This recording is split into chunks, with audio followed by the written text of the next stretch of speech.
Welcome to the 2026 Medicare Crisis series. I'm Matt Ferret, and for decades, I've been inside the Medicare industry, so you don't have to. In this series, I'm exposing the biggest shakeups hitting Medicare Advantage, Part D, and supplements in 2026, and more importantly, what you can do about them. In August of 2024, Medicare realized they had a huge problem. Thanks to the Inflation Reduction Act, standalone Part D drug plan premiums for 2025 were about to skyrocket. Insurers were pricing in higher costs, and millions of people would have faced sticker shock right before a presidential election. So, what did Medicare do? At the very last minute, they rolled out something called the Part D Premium Stabilization Program. They dumped billions with a B, into subsidies to artificially hold down premiums for 2025. The Wall Street Journal even ran an op-ed saying Medicare may have stretched the law, maybe even stepped into illegal territory just to pull it off. And outside of the Journal, hardly anyone covered it. It flew under the radar. But here's the problem. That bailout is being wound down in 2026. The Band-Aid is coming off, which means we're in for another round of big Part D premium and deductible hikes. Did your Part D premium go up in 2025, even after Medicare threw billions at it? Tell me in the comments how much it jumped. I want to see what people experienced across the country. Here's what's happening as the subsidies shrink. Standalone Part D plan premiums still went up in 2025, even with billions in stabilization funding. Deductibles climbed too. And in 2026, the standard Part D out-of-pocket cap is set to jump to $2,100. So if you have a standalone Part D drug plan, your costs are going up. Premiums, deductibles, and the out-of-pocket ceiling. That's already baked in for 2026. It's like someone promising, don't worry, we stabilized the price of eggs. And then you check out and the bill is higher anyway. Here's something you probably haven't heard. Independent Medicare insurance agents are simply walking away from standalone Part D drug plans. Why? Well, there are a few reasons. First, zero commissions. Many carriers have made these plans non-commissionable. That means the independent insurance agent earns nothing to help you with them. Second is liability, and this is where it gets ugly. If you file a complaint with Medicare or with your insurance company about your Medicare Advantage or Part D plan, it becomes a CTM, a complaint to Medicare, in a special complaint tracking module. Here's what happens. The insurance company drags the independent agent in for questioning.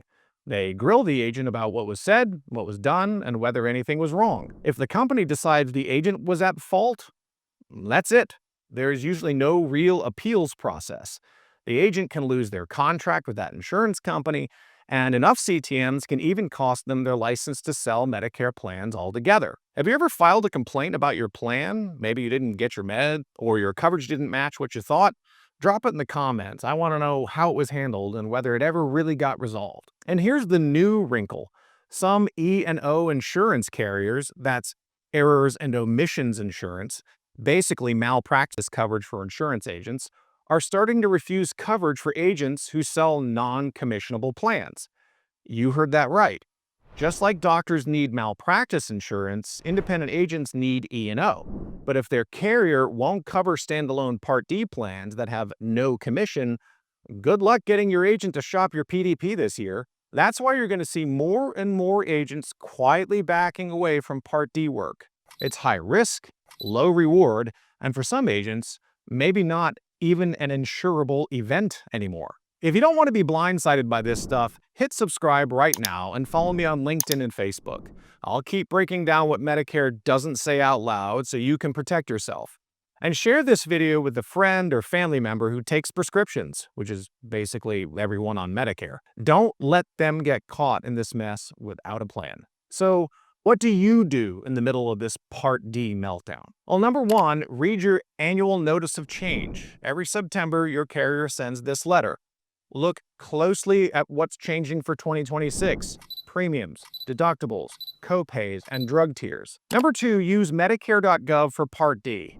It's not great for Medicare Advantage or Medigap, but for standalone drug plans, it's the best tool available. You can plug in your prescriptions in pharmacy and at least compare apples to apples. Number 3, don't blame your independent insurance agent. If they tell you they can't help with Part D, it's not because they don't care. It's because carriers made these plans non-commissionable and too risky with CTMs. Number 4, act during the AEP. Don't wait until December 7th.